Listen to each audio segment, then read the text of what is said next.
Assalamualaikum warahmatullahi wabarakatuh. Selamat siang pemirsa Sultan TV. Senang sekali saya Bian Oktario bisa hadir kembali menemani Anda pada siang hari ini di Berita Sultan, di mana pada siang hari ini kita akan membagikan informasi terkini, di mana informasi terkini yang akan kita bagikan datang dari sejumlah kasepuhan di Provinsi Banten yang mendapatkan SK hutan adat. Dan untuk di Kabupaten Lebak sendiri, ini ada 3 kasepuhan yang mendapatkan SK hutan adat seluas 4.800 hektar.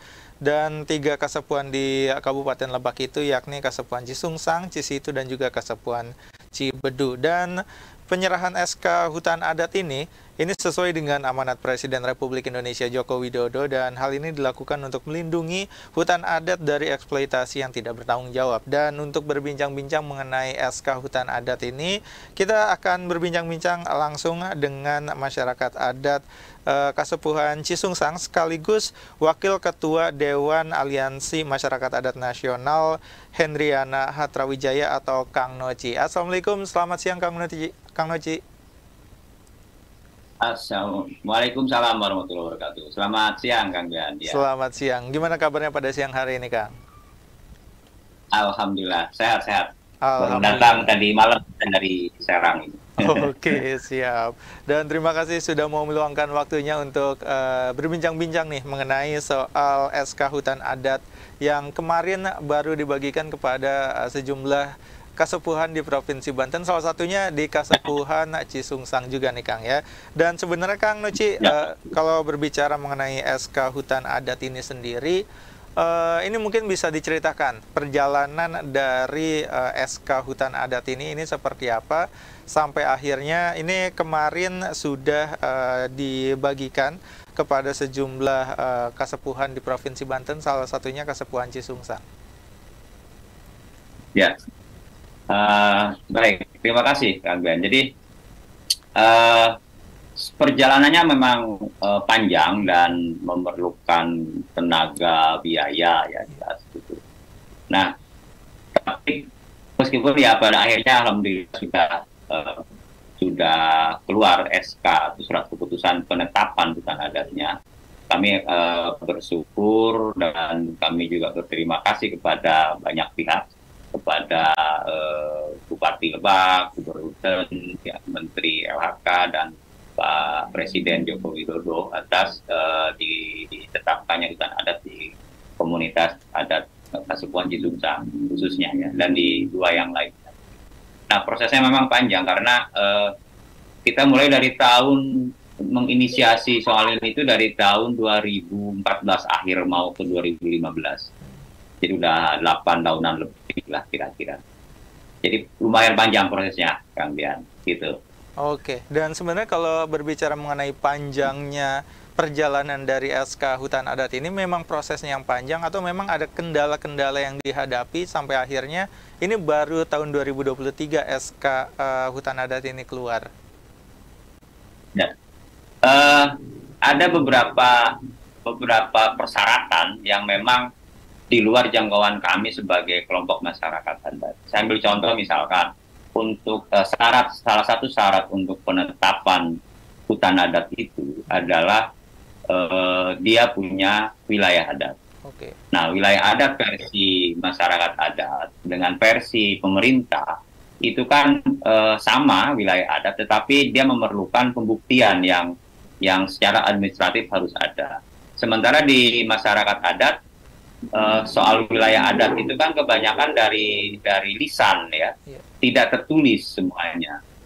Tapi pemerintah mensyaratkan bahwa ya harus ada wilayah adatnya di atas kertas, batasnya mana, luasnya berapa. Nah, itu juga menjadi kendala. Soal-soal pengadministrasian ya. Lalu yang kemudian yang keduanya adalah syarat yang lainnya itu harus ada pengakuan dari pemerintah terhadap masyarakat adat tersebut dalam bentuk peraturan daerah. Oke.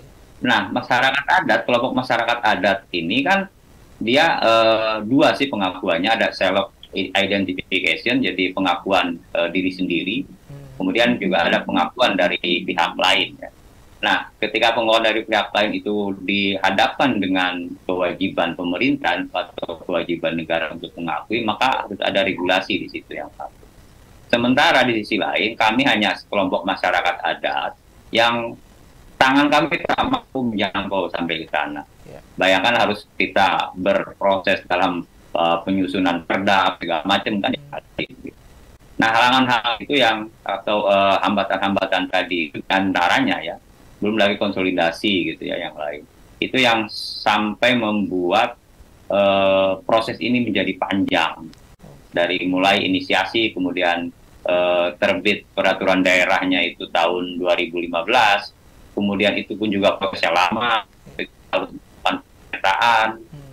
pemetaan wilayah adat, pemetaan hutan adat, kemudian kita zonasi gitu ya, zonasi dibagi berapa banyak lahan yang menjadi kawasan hutan, pemukiman gitu ya, dan lain-lain itu harus kita lakukan, harus dilakukan oleh masyarakat adat. Itu yang proses yang bikin panjang itu sebenarnya soal itu. Belum lagi nanti ketika beres peta, kemudian itu kan harus direkomendasi oleh pimpinan daerah, oleh bupati gitu ya. Di peta tersebut ketika jadi peta, maka itu harus dibawa ke bupati untuk dikeluarkan surat rekomendasinya, lalu kemudian baru diusulkan ke Kementerian LHK yang ngurusin soal hutan adat itu. Jadi lumayan panjang Kang biar proses. Oke, jadi ibaratnya ada dua persoalan yang harus diselesaikan terlebih dahulu untuk mendapatkan SK, yaitu pencatatan secara administrasi hutan adat itu sendiri gitu, dan juga pengakuan dari masyarakat adatnya gitu, yang harus mendapatkan pengakuan dari pemerintah daerahnya. Nah, berarti untuk sejauh ini apakah sudah seluruhnya nih hutan adat khususnya mungkin di Provinsi Banten dan juga Kabupaten Lebak ini sudah ibaratnya mendapatkan SK hutan adat, atau sebenarnya ini masih ada beberapa masyarakat adat yang belum mendapatkan SK hutan adat karena memang persyaratannya belum terpenuhi? Seperti apa? Ya, baik, jadi belum semua, belum semua. Dari misalkan peraturan daerah pengakuan perlindungan dan pemberdayaan masyarakat adat, peraturan daerah nomor 8 tahun 2015 itu di Kabupaten Lebak, itu ada tercatat 522 kelompok masyarakat adat, gitu ya, dengan berbagai tingkatan lah. Namun karena berbagai atau berbeda tingkatannya itu dari 522 itu, memang tidak semua dia mempunyai, bukan tidak mempunyai, satu hutan adat atau satu wilayah itu bisa jadi dikelola bersama-sama. Gitu. Jadi tidak ketika misalkan ada 522 kelompok masyarakat adat, maka itu akan ada 522 hutan adat. Tidak seperti itu, gitu ya. Tidak. Jadi hanya kelompok masyarakat adat tertentu saja yang memang dia mempunyai hutan adat, lalu kemudian yang berada dalam wilayah adat. Di Banten sendiri, yang notabene memang hanya ada di Kabupaten Lebak, bukan hanya ada, sampai hari ini baru teridentifikasi di Kabupaten Lebak, itu sudah ada 8 komunitas adat atau 8 kasepuhan, ya nama lokal komunitas adatnya itu, yang sudah mendapatkan SK tapak hutan adat, gitu ya, dari pemerintah melalui LHK, dari Presiden melalui KLHK. Nah, 8 ini memang prosesnya beda-beda. Tiap daerah beda-beda prosesnya, gitu ya. Ada yang memang hanya beberapa tahun, 2, 3, 4 tahun, gitu ya. Ada yang dari yang lama, proses tergantung permasalahan-permasalahan yang mereka hadapi di lokal ya, di bawah. Jadi belum semua, Kang. Masih panjang ini ceritanya. Kalau kita bicara skupnya itu Provinsi Banten ya, Kabupaten Lebak. Masih lama, masih panjang, masih banyak ya. Masih banyak ya. Yang belum. Oke, dan mungkin bisa disebutkan juga nih Kang, dari 8 kasepuhan tadi yang sudah mendapatkan SK hutan adat yang dari Provinsi Banten, ini mungkin apa saja nih selain dari Kasepuhan Cisungsang? Ya, baik. Yang pertama itu Kasepuhan Karang, itu dia pertama waktu itu tahun 2016 gitu ya, atau 2017 gitu, kali itu dulu. Kemudian setelah Kasepuhan Karang menyusul Kasepuhan Cibarani, Kasepuhan Cirompang, Kasepuhan Pasir Eri, Kasepuhan Citorek. Nah, kemudian tahun 2023 ini diserahkan SK penetapannya itu Kasepuhan Cisungsang, Kasepuhan Cisitu, dan Kasepuhan Cibedung. Jadi ada 8. Totalnya 8 ini 8.353,96 hektar. Ini sebenarnya harusnya, bukan harus, jadi mestinya memang menjadi catatan khusus di Provinsi Banten, karena apakah memang total luas wilayah administratif Provinsi Banten ini menjadi bertambah 8.000 hektar gitu ya, lebih gitu ya, atau memang tetap jumlah luasnya. Karena yang sekarang ditetapkan menjadi hutan adat itu adalah dulu dalam penguasaan Taman Nasional Gunung Halimun Salak kebanyakan ya, dan ada beberapa yang perhutani. Nah, ketika dia dikuasai oleh Taman Nasional Gunung Halimun Salak, wilayahnya begitu ya, hutannya, apakah itu termasuk ke dalam wilayah administratif Provinsi Banten atau tidak? Nah, ketika sekarang dikuasai oleh masyarakat adat, kasepuhan tadi yang 8 itu, seluas 8.353,96 hektar ini, apakah itu menambah jumlah luas Provinsi Banten? Ini juga harus menjadi catatan tersendiri saya pikir ke Provinsi Banten lah, karena di SK juga disebutkan memang pemerintah provinsi, pemerintah daerah itu harus memberikan kontribusi terhadap pengelolaan hutan adat yang sudah ditetapkan ini, gitu, Kang. Oke, jadi memang pemerintah ini harus meng-cross check lagi gitu ya, seperti apa kondisi dari hutan adat yang ada di Provinsi Banten gitu. Dan setelah ini sebenarnya perjalanannya apa lagi nih dari SK hutan adat ini? Ya, jadi karena pada prinsipnya adalah hutan adat ini adalah bukan pemberian ya, jadi bukan pemberian, bukan negara memberikan sebenarnya. Menurut pendapat kami ya di kelompok masyarakat adat, tapi negara mengembalikan hak hutan itu kepada masyarakat adat. Nah, ini kami pegang teguh soal ini, karena berprinsip bahwa kelompok masyarakat adat ini kan sudah ada jauh sebelum Indonesia ini merdeka, lalu kemudian muncul banyak aturan-aturan soal hutan dan tanah. Nah, ketika waktu itu Indonesia merdeka dan kelompok masyarakat adat juga sudah ada di situ melakukan aktivitas di hutan tersebut. Nah, kami tidak bisa membuktikan secara administratif bahwa itu adalah milik kami. Oleh karenanya dikuasai oleh negara waktu itu. Nah, ketika saat ini kita sudah bisa membuktikan bahwa itu adalah milik kami, maka negara mempunyai kewajiban mengembalikan lahan-lahan atau hutan-hutan tersebut kepada pemiliknya, kepada pengelola asalnya, begitu ya, yaitu kelompok masyarakat adat. Ini sebenarnya start point-nya itu di sini mulai, begitu ya. Titik awalnya itu justru dari ketika penetapan ini. Karena apa? Karena pertama soal prinsip tadi bahwa negara sudah menunaikan kewajibannya mengembalikan haknya masyarakat adat. Yang kedua, di sisi lain kelompok masyarakat adat juga harus bisa membuktikan bahwa dengan dikembalikannya pengelolaan hutan ini kepada masyarakat adat, mestinya mampu meningkatkan kehidupan ekonomi, sosial, dan budaya kelompok masyarakat adat tersebut.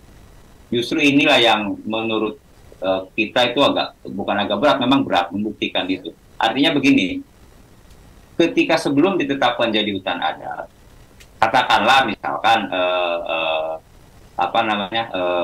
kondisi ekonominya itu masih belum stabil begitu ya, masih jauh dari harapan. Nah, diharapkan setelah dikembalikannya pengelolaan hutan adat ini, kepemilikan hutan adat ini, hak atas hutan adat ini kepada masyarakat adat, maka dia mampu mendorong peningkatan ekonomi di level masyarakat adat. Arahnya sebenarnya endingnya ke situ. Cuman ketika kita mau menuju ke peningkatan soal ekonomi, tapi di sisi lain juga ada kewajiban menjaga atau melakukan konservasi, mempertahankan fungsi hutan, karena itu di SK-nya jelas disebutkan tidak mengubah fungsi hutan, gitu ya. Misalkan begini, di SK-nya itu 1.600 hektar, ya, 800 hektarnya misalkan untuk konservasi, 800 hektarnya misalkan untuk fungsi produksi. Maka yang fungsi konservasi itu harus tetap seluas itu, tidak boleh berkurang, bertambah boleh, ya, bertambah boleh. Nah, yang boleh digarap, dikelola oleh masyarakat, diambil manfaatnya itu yang urutan pertama itu prioritas pertama itu adalah hutan produksi tadi itu yang seluas 800 hektar. Nah, di hutan konservasi bisa nggak sih diambil manfaatnya? Bisa, asal tidak mengubah bentangnya, alamnya, merusak hutannya, begitu ya. Jadi yang bisa diambil itu adalah hasil hutan non kayu, hasil hutan bukan kayu. Misalkan pemanfaatan madu hutan dan segala macam untuk wisata, begitu ya juga bisa. Jadi memang ketika diserahkan kembali kepada masyarakat adat, hutan adat ini juga tidak serta-merta kelompok masyarakat ini adat ini tidak serta-merta bebas mengelola, bebas mengubah, bebas segala macam, tidak. Karena terikat oleh aturan-aturan tadi itu soal konservasi. Nah, langkahnya masih panjang. Setelah penetapan ini, tentu saja kita akan buat rencana tindak lanjut. Bagaimana setelah ditetapkan ini? Mau diapakan ini wilayah seluas 1.600 hektar misalnya? Dengan siapa saja itu pengelolaannya, siapa saja yang menggarap di lahan tersebut, dan lain sebagainya. Maka itu harus dibuatkan dokumen RTL yang lengkap. Berikut di dalamnya ada zonasi, mana yang sudah jadi sawah, kebun, mana yang masih hutan, ada potensi apa saja. Jadi banyak sekali pekerjaan pasca penetapan hutan adat ini. Oleh karenanya, diperlukan intervensi dari pemerintah, terutama pemerintah daerah, Provinsi Banten dan Kabupaten Lebak, untuk membantu mendampingi masyarakat adat mengelola hutan ini, lalu kemudian bersama-sama membuktikan bahwa masyarakat adat mampu mengelola hutan ini. Begitu kira-kira, Kang Bian.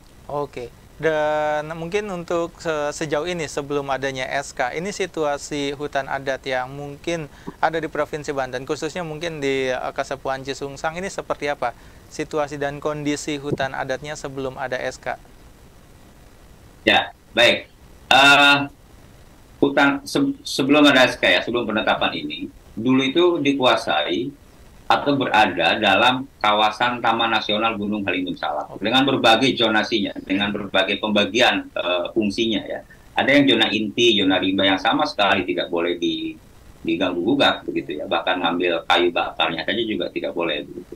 Ada yang zona penyangga dan lain sebagainya. Ada yang zona produksi juga dan lain sebagainya. Jadi dalam penguasaan Taman Nasional, dalam wilayah kelola Taman Nasional. Oleh karenanya masyarakat adat tidak punya kewenangan di situ. Ketika terjadi misalkan perambahan hutan di kawasan Taman Nasional yang padahal itu juga wilayah adat atau hutan adat, maka yang punya kewenangan di situ hanya Taman Nasional, bukan masyarakat adat.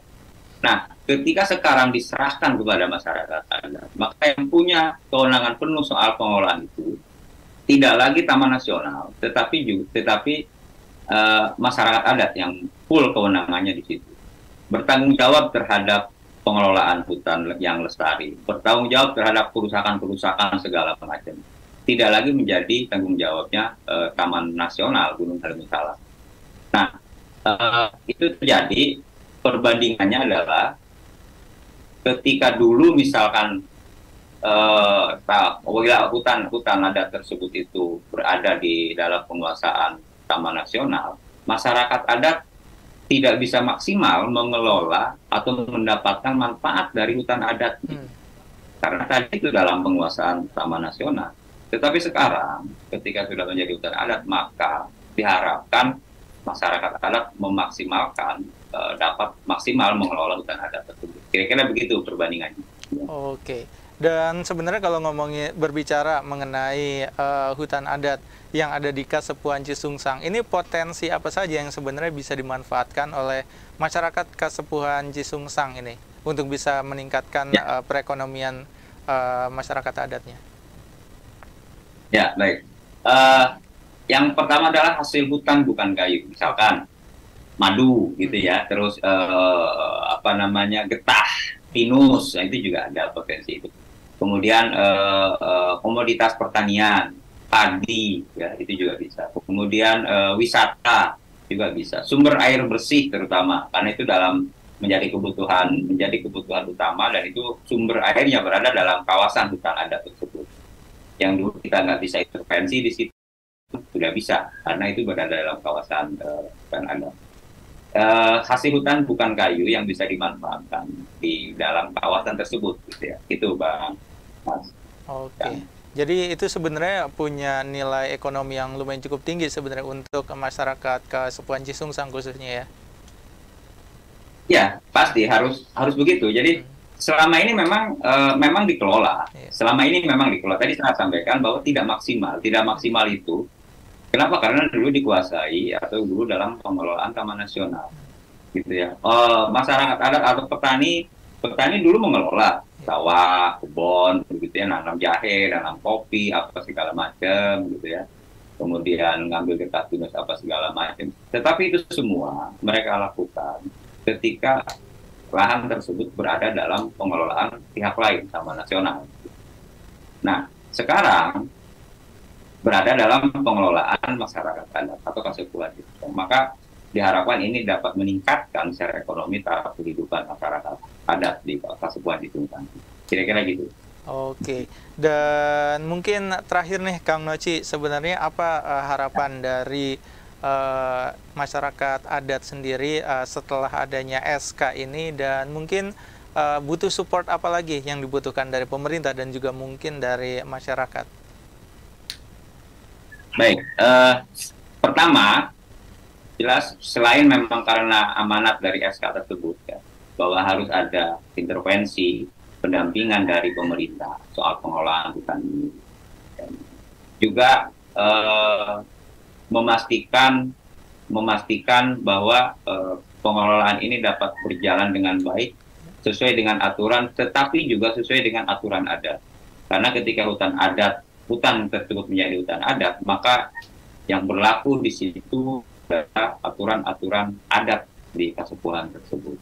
Harapan saya itu, jadi pemerintah tidak lepas tangan ketika sudah menyerahkan begitu saja, sudah begitu tidak. Tapi ke depan harus betul-betul didampingi arahnya mau kemana, dibuat perencanaan bersama-sama, begitu ya, pengolahannya seperti apa, dibuatkan unit usaha mungkin, atau misalkan bantuan-bantuan untuk rehabilitasi lahan misalkan, karena kita juga baru kemarin mendapatkan SK itu belum melakukan apa-apa gitu ya. Oke. Itu yang akan pertama dilakukan itu adalah menyusun dokumen rencana tindak lanjut itu. Nah, pada saat penyusunan itu kan harus diperlukan pendampingan gitu ya, pendampingan dari pemerintah atau dari organisasi-organisasi pendamping lainnya. Kemudian kedepannya harapan kita, karena ini juga harus memberikan manfaat kepada masyarakat adat, kami juga ingin bahwa hutan adat yang sudah dikembalikan kepada masyarakat ini juga mampu memberikan kontribusi kepada pemerintah daerah. Cuman bagaimana mekanisme dan aturannya, nah itu yang kita perlu pendampingan lebih lanjut. Saya pikir itu kan. Oke, siap. Mudah-mudahan setelah SK ini sudah didapatkan gitu ya, ini lebih mendapatkan kebermanfaatan untuk masyarakat adat yang ada di Provinsi Banten, khususnya di masyarakat adat Kasepuhan Cisungsang. Sekali lagi terima kasih Kang Noci untuk waktunya berbincang-bincang dengan kita pada siang hari ini. Mudah-mudahan sama-sama ya. Mudah-mudahan kita bisa berbincang lagi nih di lain waktu secara langsung mungkin Kang Noci ya. Amin.